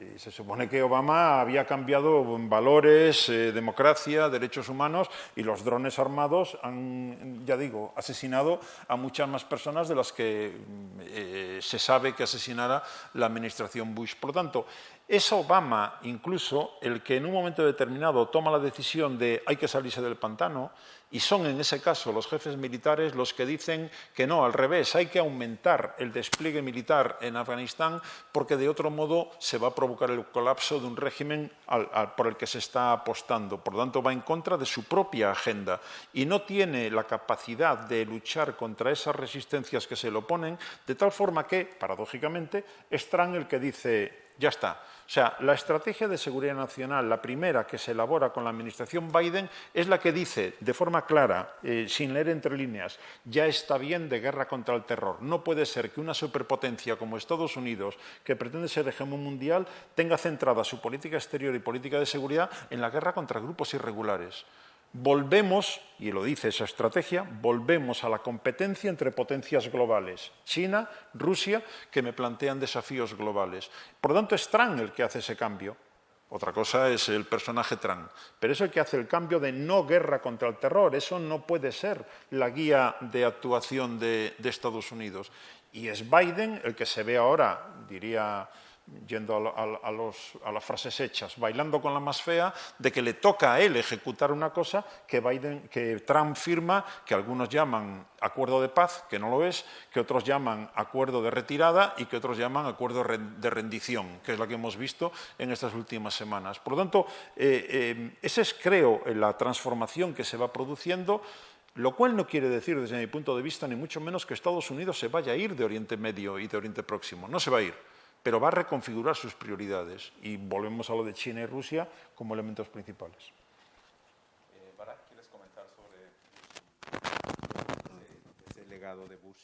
Sí, sí. Sus sucesores. Sí, se podrían decir muchas cosas, porque nos acordamos también de cómo George Bush había entrado en la historia como no el más hábil, vamos a decir, de los presidentes, ni a nivel de sus políticas, ni a nivel personal, ¿no? Hubo unos chistes, unas situaciones donde se veía su peculiaridad, vamos a decir. Pero esto dicho a nivel... Cuando llegó Trump, esto ya nos parecía un genio casi. Pero eso, no, sí, eso dicho, en la época de la administración Bush, bueno, hay muchas cosas que se pueden decir. Yo creo que la administración Bush era en continuación, en realidad. Clinton tampoco era, se dice que es liberal y se dice que es un demócrata, que tiene ideas progresistas, sí, bueno. Puede ser, pero también era un político que defendía a su país. Yo creo que dentro de eso está claro que el estilo Bush era muy diferente del estilo Clinton, que también los errores que se han hecho, que sea a nivel de la formulación verbal o a nivel de los que se ha puesto en práctica, era también, vamos a decir, muy, muy peculiar, muy tremendo si lo comparamos con muchas de las administraciones precedentes. Y faltaba a Bush este sentido, vamos a decir, esta impresión de sentido de responsabilidad que un Reagan, por ejemplo, podía proyectar, o hasta un Bush, por ejemplo, George Herbert Bush, el padre de George W. Bush. Dentro de eso, pues, ¿qué se ha dicho sobre la administración Bush? Que, por ejemplo, estaba reconectando con uno de los principios conocidos a nivel, vamos a decir, de la política y de la mentalidad americana, que es la Manifest Destiny, ¿no? Que es un principio que John Sullivan, que era un periodista, había escrito en un periódico americano en 1845 más o menos, y donde decía que al final Los americanos tenían una misión y esta misión estaba basada sobre la democracia, estaba basada también sobre la convivencia y estos principios había también de hacerlo, había que permitir al resto del mundo de beneficiar de estos, vamos a decir, de este sueño americano. También los Estados Unidos en aquella época tenían muchos problemas, que tampoco era una sociedad, vamos a decir, donde se podía decir que se había clarificado todo, ¿no? Pero al mismo tiempo había esta idea de que los americanos están como haciendo cosas muy buenas, que están construyendo una sociedad moderna en los estándares de aquella época y eso hay que hacer, tenemos que exportarlo, vamos a decir. Pues lo mismo hizo George W. Bush con este concepto de que la democracia tenemos que exportarla o importarla a unos países. Claro que se decía en el caso de Irak o el caso de Afganistán, pero tampoco se decía en el caso de Arabia Saudita, que también había estas particularidades.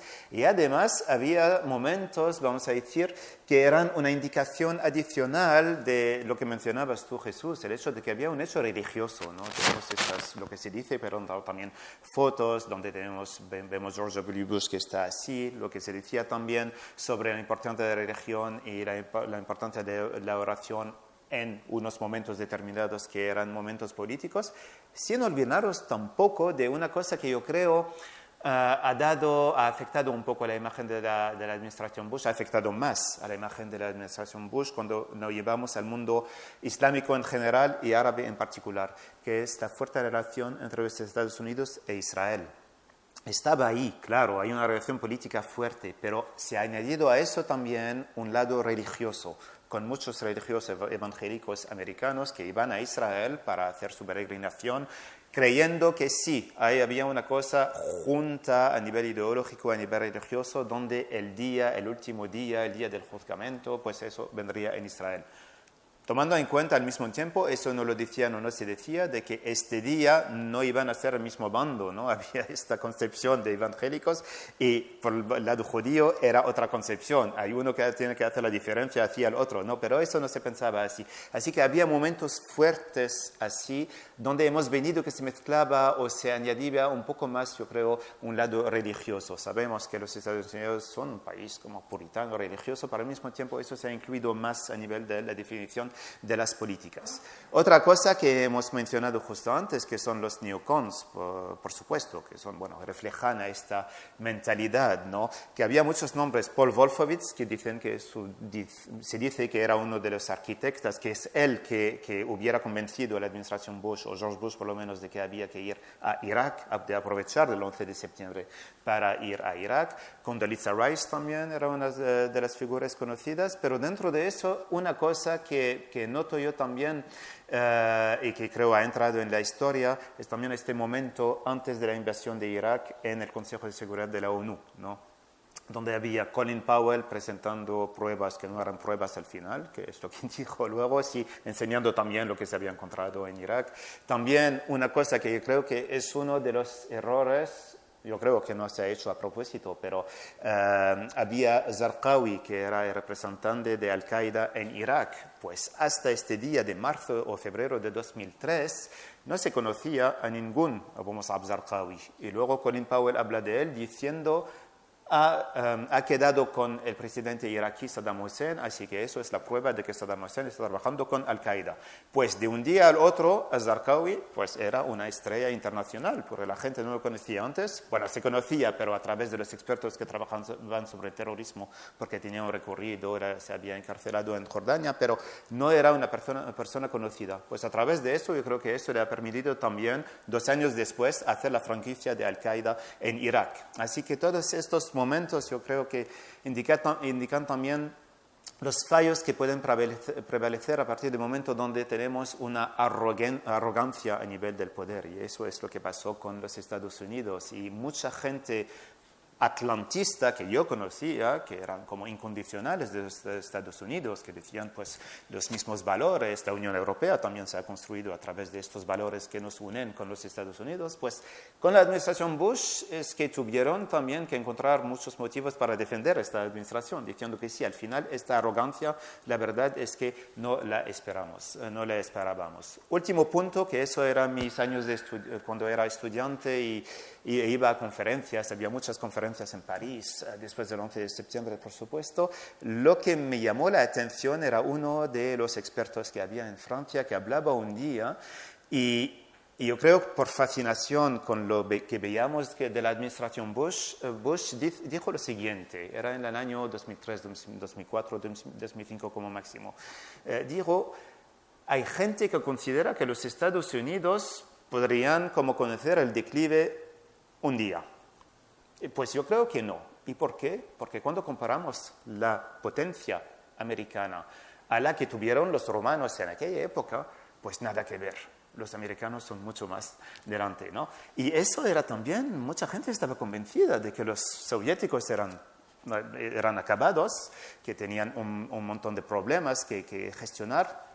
Los chinos no los veíamos venir, vamos a decir, en el sentido de que China no existía como esta potencia de la que estamos hablando ahora. Y hay que añadir a eso el hecho de que sí, como el mundo va cambiando, y la verdad es que el mundo acelera de manera fenomenal, pues yo creo que también igual los Estados Unidos tenían una ventaja en aquella época que superaba a todo el mundo. Yo creo que todavía superan a mucha gente, a todos los gobiernos, que es la tecnología que tienen a nivel de Internet, a nivel de inteligencia o de información, me refiero a los servidores que están en los Estados Unidos. Justo, pues eso es uno de los momentos de 11 de septiembre también. ¿Cómo hacer para que Al-Qaeda no haga un nuevo ataque? Pues cortamos a Internet, vale, hemos cortado a Internet, pero también haciendo eso hemos cortado a los flujos que permiten a nuestras bolsas estar como activas, ¿no? Todo eso era un momento fuerte también en el sentido de que estuvimos descubriendo también la noción de dependencia que hay a través de cosas que hoy parecen como muy básicas. Y así que en todo eso yo creo que uno de los puntos que destacan también cómo uno puede trasladarse de una posición de fuerza a la de vulnerabilidad es el tema que tenemos hoy entre Estados Unidos y China, porque lo que pasa es que cuando hablamos de la tecnología 5G, por ejemplo, no hablamos del hecho de que China estaría superando a los Estados Unidos en cuanto a la capacidad, pero sí a nivel de precio. Y todo eso hace que si vamos todos a comprar tecnología china y nuestros datos van a través de una tecnología china, el problema es que los Estados Unidos se van a sentir como excluidos o aislados porque no tienen acceso a este punto que les hace fuertes hoy.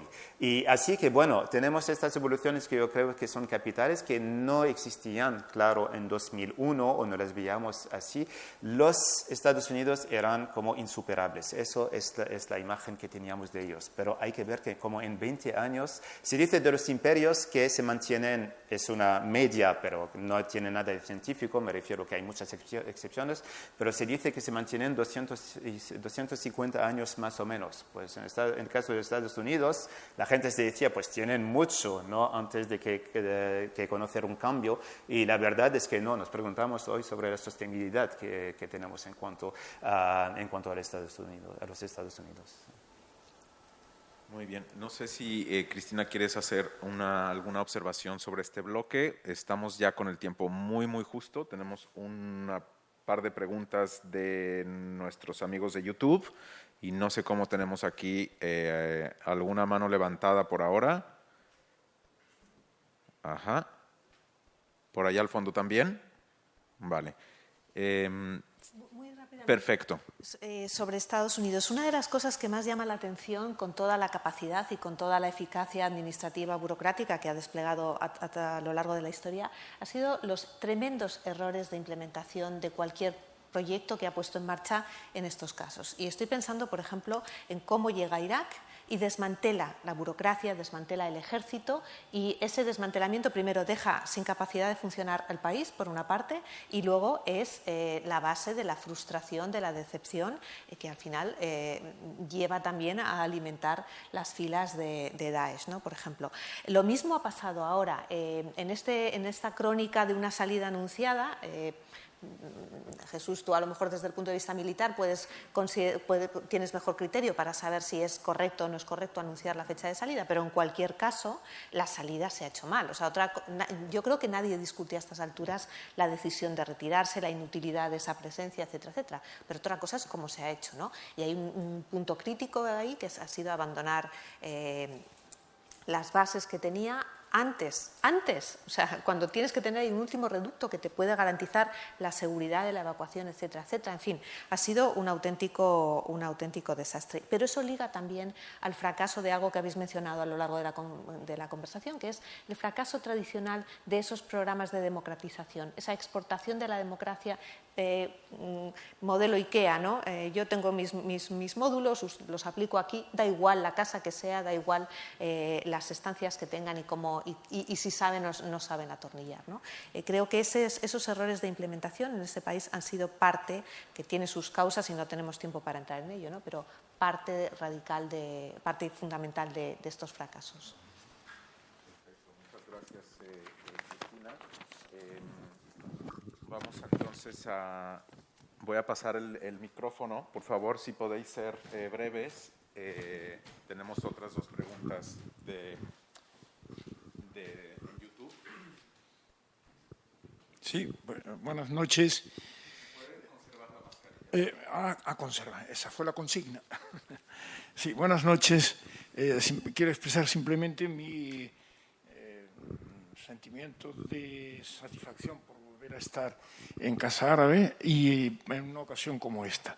Para no empezar con Adán y Eva, como decía Jesús Núñez, su intervención ha sido magnífica, solo que me permito arrojar frente a los imperios y los desafíos que los imperios viven, que no tendríamos que olvidarnos en esa zona del Asia Central de lo que representó la revolución iraní, precisamente en el año 1979, que fue, algunos consideran que fue la última gran revolución después en Occidente de Napoleón y la soviética, la francesa, la soviética y la iraní. Nada más que por la concurrencia, puramente casual o no, del año 1979. Pero en general, pues las percepciones de Jesús Núñez ya son conocidas por su eficacia y brevedad combinadas. También por añadir algo, a calidad de historiador de oficio, a el tema que Cristina introduce, que es un clásico, la arrogancia del Imperio Romano. Naturalmente, la arrogancia es como si se repitiera la historia que no enseña. La historia hay quien dice que no enseña nada. History teaches that teaches nothing. Pero no sé si era Bernard Shaw o quién, pero ha estado muy a propósito, incluso para los críticos anglosajones, pongamos el caso de Toynbee, que también pudo ver esta cuestión de la arrogancia que ya no conoce límite y termina por cavar la fosa de ese imperio, desde los orientales hasta los occidentales, ¿no? Y eso es un tema que ha encontrado una cantidad de autores y que parece que están condenados los futuros imperios también a repetirlo, ¿no? Y por último, pues nada, felicitar a la Casa Árabe por este tema tan apasionante. Gracias a los 3 intervinientes y a nuestro coordinador. Gracias, muy amable. Vamos con una pregunta aquí atrás también, por favor, y si va dirigida a alguno de nuestros participantes. Digamos a los representantes españoles, no por exclusión, es el tema de la crisis de las alianzas. Es decir, lo que se ha demostrado, y vosotros habéis insistido, es que Estados Unidos ha hecho sus prioridades, equivocadas o no. Pero entonces, todo el tema de la alianza de la OTAN, de la intervención española, tanto en Afganistán como Irak, al servicio de la estrategia idealista norteamericana, ¿no nos haría o nos debería hacer pensar que no deberíamos tener a ese aliado y, por tanto, quitarnos de ese aliado?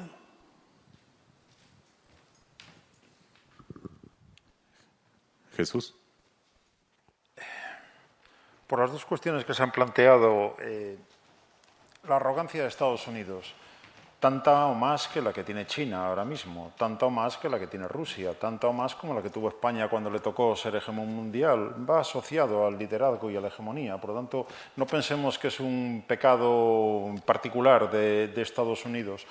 De todas formas, dentro de ese panorama al que íbamos apuntando ya últimamente, de choque de arrogancia, si queremos verlo así, Está claro, desde mi punto de vista, que desde una perspectiva geopolítica las relaciones internacionales van a estar dominadas en los próximos años por la competencia entre Estados Unidos tratando de mantener su hegemonía y de China tratando de ocupar esa posición. Parece obvio y todo lo demás va a quedar en un segundo plano y nos vamos a ver metidos, da igual si le llamamos nueva Guerra Fría, que yo creo que no lo es porque tiene unas características concretas, o le llamamos de otra manera, esperemos que alguien lo bautice y le ponga nombre, por tanto, a esta nueva etapa en la que entramos. No olvidemos, desde mi punto de vista, es un debate típico en clase cuando lo toca cada uno con sus alumnos. Vivimos en un mundo unipolar, bipolar, multipolar, apolar. Yo sigo teniéndolo claro y siento mirar para atrás, quizá, o me pueden decir que estoy mirando para atrás. ¿Cuál es la principal potencia militar del planeta? Estados Unidos. ¿Cuál es la principal potencia económica del planeta? Estados Unidos.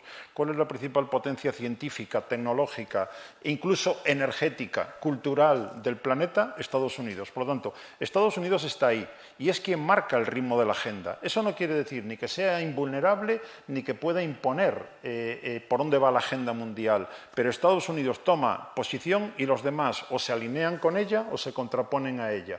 Por lo tanto, sigue siendo el actor de referencia. Y eso, lo del declive americano, en fin, ya nos escribieron lo de la República Imperial en 1960 y pico, y Raymond Aron y otra gente ya hablaba del declive estadounidense en los 60 del año pasado. Por lo tanto, podemos seguir con el declive durante mucho tiempo, pero seguirá estando ahí, ni para bien ni para mal. Lo digo como una mera descripción del tema. A partir de ahí, España, Francia y los demás. Recordemos que España y los demás que han participado en esa coalición internacional en Afganistán y en Irak no han tenido nunca la más mínima estrategia de por qué estábamos en Afganistán o por qué estábamos en Irán. El único argumento es hay que estar a bien con el jefe. Hasta el punto de que España, en un momento determinado, después de una serie de desplantes simbólicos a Estados Unidos y, sobre todo, a partir de la decisión de un gobierno español de retirar el contingente militar que habíamos desplegado en la guerra de Irak, guerra ilegal que no tiene sustento en las resoluciones del Consejo de Seguridad, se encuentra con que Estados Unidos nos retira la palabra, no habla con nosotros. Cuando en el Consejo Atlántico, en la OTAN, se pone a hablar el embajador español, el embajador estadounidense sale de la sala. Hay que volver a reconducir esa relación porque es el hegemón mundial. Por lo tanto, para España, geopolíticamente, geoestratégicamente, claro que nuestra prioridad es Unión Europea. Y claro que tenemos muchos intereses en el mundo árabo-musulmán y muchos en América Latina, pero no podemos estar en contra del hegemón mundial, se llame como se llame. Por lo tanto, España retira un contingente militar de Haití, con gran enfado de Brasil y de otros, puesto que España estaba aportando a algo que allí estaba ocurriendo, España, que quiere hacer cosas en Latinoamérica, retiramos el contingente militar de Haití y al día siguiente enviamos un contingente a Afganistán. ¿Para qué? Para llevarnos bien con Estados Unidos. No para pelear por las mujeres afganas, no para desarrollar el país. Y como España a su nivel, todos los demás, quitando Gran Bretaña, que juega de otra manera a este juego. Los demás, congraciarse o profundizar las relaciones con Estados Unidos en la medida que es el referente fundamental. Lo cual no debe llevarnos, creo, a pensar, bueno, pues rompemos la baraja y nada más. Recordemos que la Unión Europea, lo que se ha demostrado una vez más estos días, es que no tenemos capacidades propias y, sobre todo, no tenemos voluntad política propia para defender nuestros propios intereses. De tal forma que la evacuación desastrosa, o sea, es algo muy elemental y perdona que me extienda solo un minuto. Todos sabemos aquello de que el capitán es el último que abandona el barco. Por lo tanto, si tú ya has firmado en febrero del año pasado un acuerdo de retirada, te vas a retirar. Si el 14 de abril de este año Joe Biden dice nos vamos a retirar antes del 11 de septiembre y los talibán no han tomado Kabul hasta el día 15 de agosto, tienes meses para llevar a cabo una evacuación en la que con tus propias tropas, dando cobertura de seguridad, evacúes a civiles de todos los colores. Y luego, el último, el capitán, abandona el barco. Se van las tropas de combate. No, la base de Bagrán la abandonó por la noche Estados Unidos, ni avisó al gobierno afgano, que se supone que era el que estaba apoyando, y así una detrás de otra, de tal forma que Biden al final ha tenido que enviar 5.000 soldados de vuelta allí para dar una mínima cobertura, sabiendo que los que controlaban el terreno eran los talibán OTAN y que no había más remedio que ponerse en sus manos para que la evacuación fuera posible. Por lo tanto, una cosa es la profesionalidad y la entrega de españoles y tantos otros haciendo técnicamente esa evacuación, otra cosa es el desmadre, el desastre, el fracaso absoluto de cómo se ha planteado esa evacuación. Yo solo querría añadir algo con respecto a Afganistán y a Irak. No hay que olvidar que la misión de Afganistán fue la primera que se escudó en el artículo 5 de la OTAN, que requiere a todos los aliados participar en una misión cuando uno de los Estados miembros ha sido atacado. En este caso, hay una obligación de España, como miembro de esa alianza, de participar en la medida que considere. Eso no está determinado. Podría haber ido de otra manera, pero bueno, ese es el escudo. Yo creo que no somos Suiza. España, porque esa opción de no participamos, nos retiramos, etcétera, no somos Suiza geográficamente, históricamente, y tenemos que participar en esas coaliciones y en ese estar en el mundo. Otra cosa es que lo hagamos con estrategia, con visión y con voluntad, y eso es desde luego lo que ha fallado. Y otra cosa completamente diferente fue Irak, que efectivamente fue una invasión ilegal, aunque también es cierto que la retirada de las tropas españolas, con la que yo estaba de acuerdo, precisamente porque había sido una acción ilegal, creo que se hizo mal. Se hizo mal en cuanto a que también se hizo de la noche a la mañana, dejando a los que entonces eran aliados en esa... Efectivamente, fue al revés. Políticamente bien, técnicamente mal. Exacto. Simplemente por añadir eso.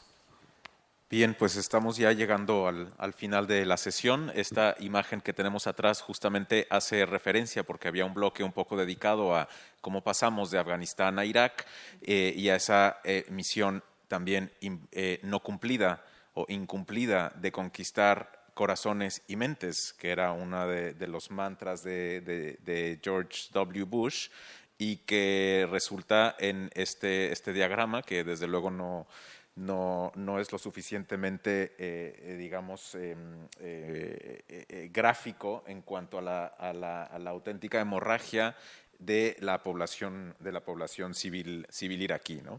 Pero quizás realmente porque no nos queda mayor tiempo, y sí que tenemos una última pregunta de alguien que nos manda esto desde YouTube. Nos pregunta si los fracasos de las acciones del bloque occidental a partir del 11S se deben a la incompetencia de es decir, del bloque occidental, o a la habilidad de Al-Qaeda y Daesh u otros grupos terroristas. ¿Bará? Bueno, habría que definir cuál es el bloque occidental en este caso, ¿no? Porque bueno, en muchos niveles también aquí. Yo creo que una cosa igual para intentar y dar una respuesta aquí, claro que lo que se dice sobre el declive occidental, el fin de la historia, el choque de civilizaciones, todo eso ha sido muy presente en el debate y en las reflexiones sobre el 11 de septiembre, que ya es un debate que existía antes, pero al mismo tiempo, pues que lo llevemos también a Huntington, que está claro que ha hablado del choque de civilizaciones, pero también hizo un artículo que menos conocido, pero que se llamaba el desafío hispánico. Y en este desafío hispánico no hablaba del choque de civilización y la civilización occidental, sino que hablaba de los Estados Unidos. Y decía, pues los Estados Unidos tienen desafíos. Es que hay muchos latinos que están viniendo, sabemos que somos WASP, que somos los blancos, anglosajones, protestantes, pero con los que está pasando, igual acabamos más católicos que protestantes y acabamos más morenos que blancos. Eso es lo que decía en este artículo. Yo creo que eso da una indicación también sobre el hecho de que cuando hablamos de bloque occidental, pues claro, hay un hegemón y son los Estados Unidos, pero también cuando hablamos de bloque occidental, como lo decía antes, cuando la Unión Europea decidió cómo identificar sus valores, ha dicho, pues tenemos los americanos, tenemos los soviéticos, no queremos de este modelo soviético, vamos hacia los americanos. Yo creo que eso era una buena apuesta, pero al mismo tiempo esto ha condicionado también un posicionamiento político en un contexto donde la OTAN hasta 1989 tenía como razones para decirse, pues somos importantes, y en los 10 años que han seguido, pues ya era más complicado el tema, ¿vamos a sobrevivir o no? Pues vino el 11 de septiembre, tenemos otros temas que podemos desarrollar.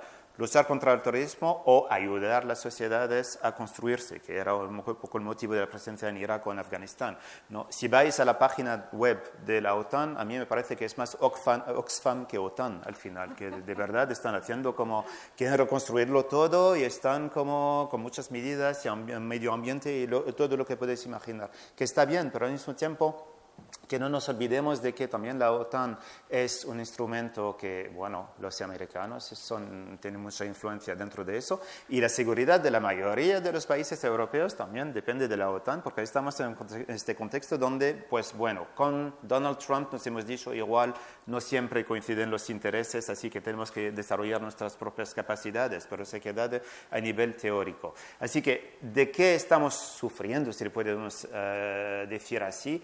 Pues yo creo que sí, valores que consideramos como valores occidentales pues son muy importantes, pero no porque son occidentales, sino porque están reflejados también a nivel de la ONU, a nivel de las convenciones que tenemos y a nivel de todos estos principios que yo creo que pueden beneficiar a la humanidad si se desarrollan, si se generalizan, pero también a la hora de ir a Afganistán y de decir a la gente, pues nuestras prioridades son más mujeres en el gobierno, mientras hay gente que dice, sí, pero queremos seguridad y queremos comer, ¿no? Es eso también donde hemos tenido un fracaso, yo creo. No solo en Afganistán, que pobre Afganistán nunca ha sido un Estado también al mismo tiempo, y eso nos olvidamos. Yo creo que decimos el fracaso de los americanos no han ayudado. Pues también a nivel de la trayectoria histórica afgana, donde hemos identificado un momento donde había un Estado fuerte, que eso no ha existido. Todo eso tiene su importancia. Así que lo que hemos dicho sobre la arrogancia americana, yo creo que también es una forma de sublimación o de arrogancia occidental también que tenemos, donde creemos que lo que nos funcionó va a funcionar en cualquier parte del mundo. Pues no, es más complicado. Y así creo que necesitamos más pragmatismo también a la hora de querer de verdad acompañar el mundo en una evolución positiva. Muchísimas gracias. Un poco me quedo con esa imagen que me ha parecido graciosa, Cristina, del mueble de IKEA, que no le funciona a todo el mundo y que incluso hay gente que se desespera tanto que lo acaba rompiendo, ¿no? Así los planes para la democracia hechos en Washington o en Bruselas. Muchísimas gracias. Desde luego hay muchas más dimensiones. 20 años es un periodo largo y no da tiempo para entrar en todos los entresijos que algo como el 11S nos han dejado, pero bueno, un ejercicio que nos gusta hacer, reflexionar junto con, obviamente, mentes brillantes, expertos y con vuestra participación. Agradecer desde luego a Jesús Núñez, Cristina Manzano y Bara Micail, que nos han acompañado esta tarde, a los que están aquí, a los que están también siguiéndonos por el canal de YouTube de Casa Árabe. Invitaros a seguir pues visitando nuestra página web y nuestras redes sociales. Tenemos para este otoño varias cosas interesantes. Estaremos en la Feria del Libro presentando varios libros. Tenemos un ciclo de cine sobre Qatar. Tenemos una exposición que es parte de Foto España, una exposición fotográfica fantástica. También estamos trabajando con el Museo Reina Sofía con un programa cultural sobre Marruecos, que hay una exposición ahora mismo muy interesante en Reina Sofía. Y así que pues seguid por favor la huella de Casa Árabe. Muchas gracias a todos vosotros y hasta pronto.